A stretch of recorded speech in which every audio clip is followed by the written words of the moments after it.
আজ মুখ্যমন্ত্রী বলেছেন বিচারের চেয়ারে বসে বিচার করবেন না। চেয়ারে বসেছিল কেউটে, বাইরে এসে বলছে বাবু এবং গোখরো হয়ে গেছে। দেখো শিবম, আমি আগেও বলেছি আবার বলছি, সবার সব কথার জবাব দেওয়াটার কোনো মানে হয় না, নেহাতি সময়ের অপচয়। এসব তো বাংলা দেখেছে, ছন্দ মিলিয়ে কথা বলা, অপ্রকৃতস্থ মন্তব্য করা, মানে কোনো এমন কথা বলা, এমন কোট করা যেগুলো কোনো মানে হয়তো উনি নিজে বা ওনার বাড়ির লোকও খুঁজে পাবেন না যে কি বলতে চাইছেন। কিছু একটা বলতে হয় বলে দিচ্ছেন, বলার এখন ভাষা নেই, কোনো বলার মুখ নেই, সেই জন্য দেখতে পাচ্ছ ওনার নিজের যে দলের একটা নির্বাচনের যে প্রার্থী তালিকা হলো তার থেকেই বোঝা যাচ্ছে উনি খুব ভালো করে জানেন কিরকম অবস্থার মধ্যে রয়েছেন। এখন ওইসব কখনো গোখরো, কখনো কেউটে, কখনো বাঘ, এই সমস্ত কথাবার্তাই বলে বেড়াচ্ছেন। তো উনি নিজের দলের হরিণ আর ময়ূরদের সামলিয়ে রাখুন, বাকি বাংলার জনগণ বুঝে নেবে। পরিষ্কার বলেছেন কি করে তোমরা এত চাকরি খেয়েছো, মানুষের বিচার করবে, মানে ঘুরিয়ে বিচারপতি অভিজিৎ গঙ্গোপাধ্যায় জাজমেন্ট, মামলা এবং চাকরির প্রার্থীদের চাকরি হারানো, এটাকে আরো একবার সভা থেকে তীব্র আক্রমণ করলেন মুখ্যমন্ত্রী। আমি এটাই তো বুঝি না, এই তীব্র আক্রমণ, দেখো ব্যাপারটা হচ্ছে ওনার রাজনীতির পুরোটাই দ্বিচারিতা দিয়ে ভর্তি।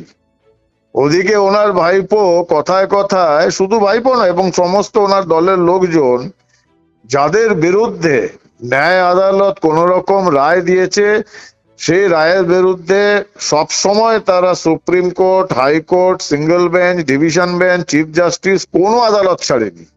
এবং এই পুরো টাকাগুলো কিন্তু বাংলার গরিব মানুষের করদাতাদের টাকা। উনি একটা হোয়াইট পেপার পাবলিশ করুন, তাহলে বোঝা যাবে যে গত 5-7-10 বছরে কত কোটি টাকা খরচা করেছেন উনি বাংলার মানুষের সো কল্ড উন্নয়নের টাকা। এবার সেই টাকাগুলো খরচা করে ন্যায় আদালতে গেছেন, দরবার করেছেন, সেটা করতেই পারেন, ন্যায়ের অধিকার সমস্ত ভারতীয় নাগরিকের রয়েছে। কিন্তু করদাতাদের পয়সায় চোরেদের বাঁচানোর জন্য যে উনি যে সমস্ত কাণ্ড কারখানা করেছেন, বাংলার মানুষ তো দেখছে, বাংলার মানুষ তো আর চোখ বন্ধ করে নেই। তো এই সমস্ত কথাগুলো নিতান্তই বাতুলে প্রলাপ, এগুলোকে কাউন্টার করার কোনো মানেই হয় না। না, উনি যে কথাটা আজকে পাশাপাশি অভিষেক ব্যানার্জিও বলেছেন যে টালির ঘরে 12 বছর ধরে মুখ্যমন্ত্রী থাকেন, ফলে তাকে আপনারা বেছে নেবেন না, মানে টালির ঘরে মমতা ব্যানার্জি থাকেন, এটা তো বাস্তব। না না, এখন কি বলা যাবে, দেখো এটা তো বললাম, বাংলার মানুষ পাম অ্যাভিনিউতে যে ভদ্রলোক এখন অসুস্থ শয্যাশায়ী, সেই বাড়িও দেখেছে, এবং টালির চালের মালিক এবং তার আত্মীয় স্বজনদের এবং ওইসব কিসব শান্তিনিকেতন ইত্যাদি প্রভৃতি, সেগুলো বাংলার মানুষ দেখছে।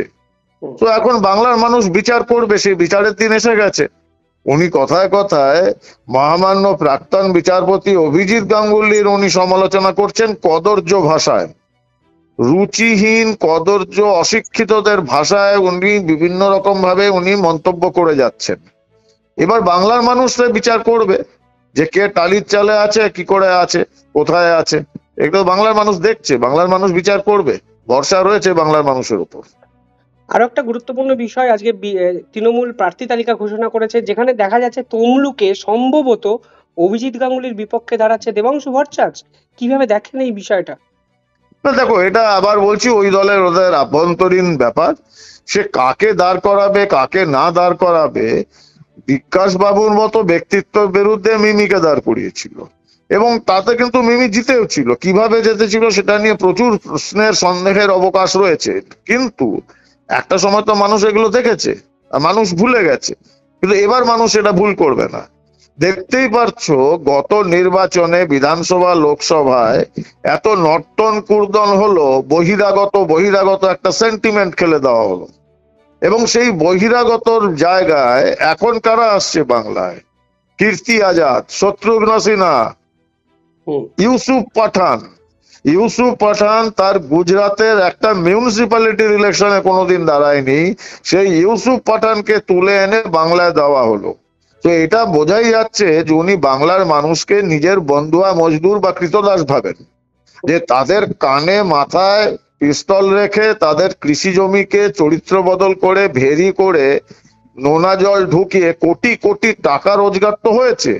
এবার মানুষের চিন্তা ভাবনা মনন, এইগুলোর ওপরেও গণতান্ত্রিক অধিকারের ওপরও পিস্তল লাগা হবে। তার জন্য এই সমস্ত লোককে আনা হয়েছে। বাংলার মানুষ এত বোকা নয়, বাংলার মানুষ ঠিক জায়গায় ঠিকভাবে জবাব দেবে। কিন্তু কোথাও গিয়ে দেবাংশু কে দাঁড় করিয়ে কি তৃণমূল কংগ্রেস ওয়াকওভার দিল বলে মনে হয়, অন্তত অভিজিৎ গাঙ্গুলির বিরুদ্ধে? দেখো, একই নিঃশ্বাসে আমি মাননীয় প্রাক্তন বিচারপতি অভিজিৎ বাবু আর ওই যে ছেলেটার নাম নিচ্ছ, কি সব ওকে সব পাপোশ টাপোশ বলে লোকজন, আমি বলি না, তো আমি একই নিঃশ্বাসে দুজনের নাম উচ্চারণ করতে পারি না। আবার বলছি, একটি দুর্বৃত্তদের দলের এটা আভ্যন্তরীণ ব্যাপার। ছোট দুর্বৃত্ত, বড় দুর্বৃত্ত, কাকে কোথায় কি দাঁড় করাবে কি না করাবে সেটা ওনাদের বিচার্য, আমাদের নয়। মানুষ দেখে নেবে, তমলুকের মানুষ ভুলে গেলে চলবে না।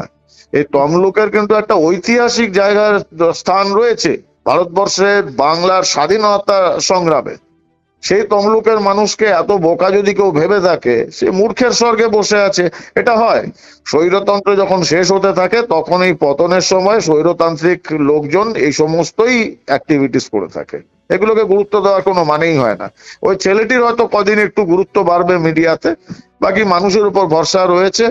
এবং মহামান্য প্রাক্তন বিচারপতি অভিজিৎ গাঙ্গুলি মানুষের আশীর্বাদে এগিয়ে আসবেন, এতে কোনো সন্দেহ নেই, কোনো রকম দ্বিমতের অবকাশ নেই। মানে আপনি বলছেন বিচারপতি অভিজিৎ গাঙ্গুলি, প্রাক্তন বিচারপতি এগিয়ে আসবেন, মানে জেতার সম্ভাবনা আছে?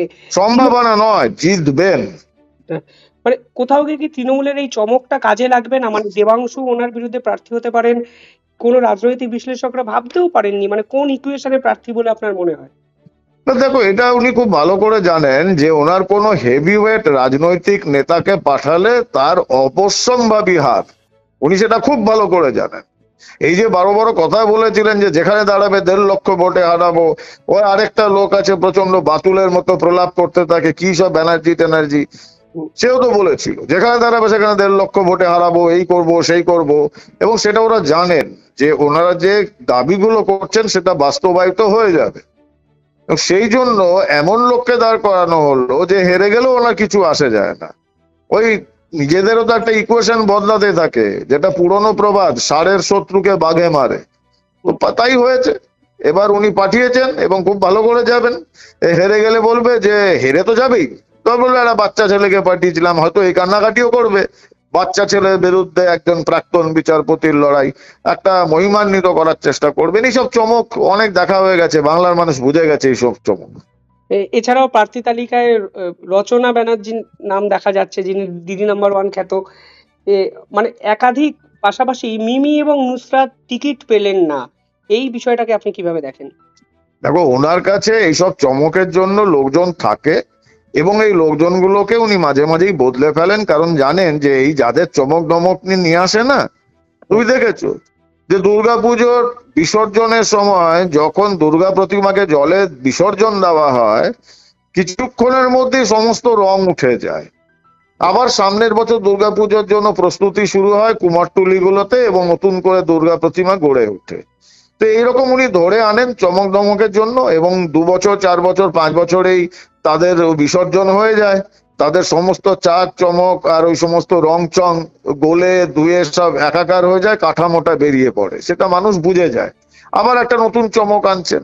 তো উনি, ওই তো বললাম, উনি ভাবছেন যে বাঙালি, দেখো এটা আমি বহুবার বলেছি, যত্ন করে উনি গত 1-1.5 দশক ধরে বাংলার যাবতীয় গর্বের জিনিস ধ্বংস করেছেন। এবং তার মধ্যে একটা অন্যতম বড় ক্ষতি হলো বাংলার মানুষের যে রাজনৈতিক সচেতনতা, সেটাকে উনি ধ্বংস করে দিচ্ছেন। সেটা দেখা যাচ্ছে, এতে কিছু করেন, এটা ব্যক্তি মানুষের রুচি, শিক্ষা, এই সমস্তর উপর নির্ভর করে, আর তাই হচ্ছে। না, পাশাপাশি আজকে বলেছেন অভিষেক ব্যানার্জি যে বিজেপি বিদ্যাসাগরের মূর্তি ভেঙেছে, রবীন্দ্রনাথের জন্মস্থান কোথায় এরা জানে না। তো আপনি কোন সংস্কৃতির কথা বলছেন, যেটা অভিষেক ব্যানার্জি পাল্টা দিয়ে বলছেন বিজেপি নিজেরাই জানে না? তাহলে কারা জানে না, এটাই একটা বড় প্রশ্ন। ব্যাপারটা হচ্ছে, দেখো যে মানে সমস্ত, আমি তো বলি বারবার যে সমস্ত অশিক্ষিত লোকজনদের কথাবার্তার জবাব দেওয়াটা নেহাতই সময়ের অপব্যবহার। বিদ্যাসাগর, রবীন্দ্রনাথ কথা বলেন, কটা বই পড়েছেন রবীন্দ্রনাথের, কটা বই পড়েছেন? এই সমস্ত লোকজন যারা দুর্বৃত্ত, যাদের আপাদমস্তক দুর্নীতির কাদায় মোড়া, তারা যখন বিচারের বাণী নিভৃতে কাঁধে বলে একটা উক্তি মেরে দেবেন। ওই তুমি দেখেছো তো বোধহয় কপিল শর্মা শোতে সিদ্ধুর বলে একজন প্রাক্তন ক্রিকেটার, তাকে লোকে জেনারেলি জোকার বলে। সে কথায় কথায় উদ্ধৃতি দিতে থাকে। তো লোকে জানে যে ওই উদ্ধৃতিটা ওইটুকুই, ওটা একটা ফানুস, ওটা খুব তাড়াতাড়ি ফেটে যায়, কারণ ভেতরে এটা পুরনো বাংলা প্রবাদ, অর্ধ কুম্ভ বা শূন্য কুম্ভ বেশি ঢকঢকায়, তাই হচ্ছে এদের দৌড় তো ওইটুকুই। এটা আইপ্যাক টাইপ্যাক কেউ এক লাইন লিখে দেবে, সেটা বলবেন, একটু নাড়া দাও বেরিয়ে আসবে বিদ্যাসাগর কতটা পড়েছেন বা রবীন্দ্রনাথ কতটা পড়েছেন। এগুলো এই সমস্ত মানুষকে রাজনৈতিক আলোচনার মধ্যে রাখাটা মানে বাংলার রাজনীতিটাকে অনেক লঘু করে দেওয়া, সেটাই হচ্ছে।